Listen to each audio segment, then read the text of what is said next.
C'est un plaisir pour nous de vous retrouver, mesdames et messieurs, bonjour et bienvenue dans la revue des titres de ce jour.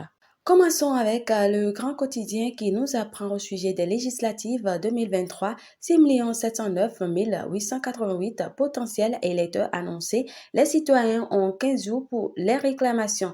Digitalisation des services éditoraux de la Bibliothèque nationale du Bénin.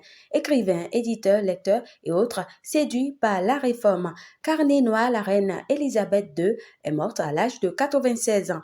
Soutien aux familles démunies à Adjagbo, l'ONG Accès à l'éducation en Afrique offre des kits scolaires aux enfants. Le matinal qui titre En bandeau, mise en œuvre du projet Suède, Bénin Infodé lance la campagne Stronger Together 2022.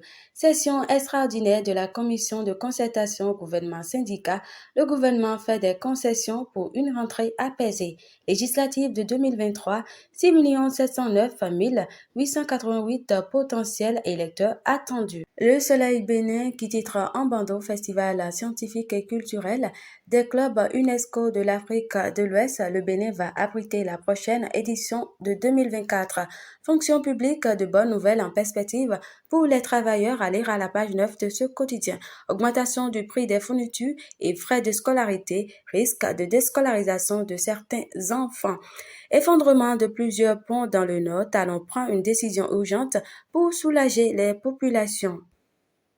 Le Clairon qui titre à sa une validation technique du rapport de la cartographie vers une mise en relation des chercheurs, développeurs des technologies et demandeurs. Renouvellement des instances dirigeantes, les journalistes et communicateurs scientifiques en assemblée générale le 14 septembre prochain. Rentrée scolaire 2022-2023 au Bénin, une avance de salaire d'un mois sera accordée aux aspirants au métier d'enseignant dès ce mois de septembre. La nouvelle tribune qui dénonce à sa une non-désignation du remplaçant de Djogouinou, des tests de loi violés, réforme du système partisan, beaucoup de louanges, peu de résultats, construction d'ouvrages de franchissement à Djougou, l'ultimatum du maire Abdou Malik Seibou.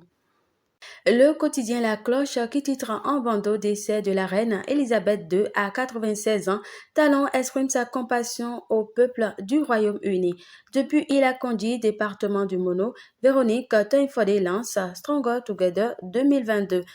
Journée pédagogique de réflexion des enseignants pour la rentrée 2022-2023. Le gouvernement se désengage de toute responsabilité financière. Avance sur salaire pour une catégorie d'enseignants. Le gouvernement soulage la peine des aspirants. Matin libre qui nous informe au sujet des législatives de 2023, l'UP, le Renouveau et le BR se trompent d'époque. Annonce de création d'une cour spéciale pour le foncier, talent économe à la barre. Rencontre gouvernement syndicat hier.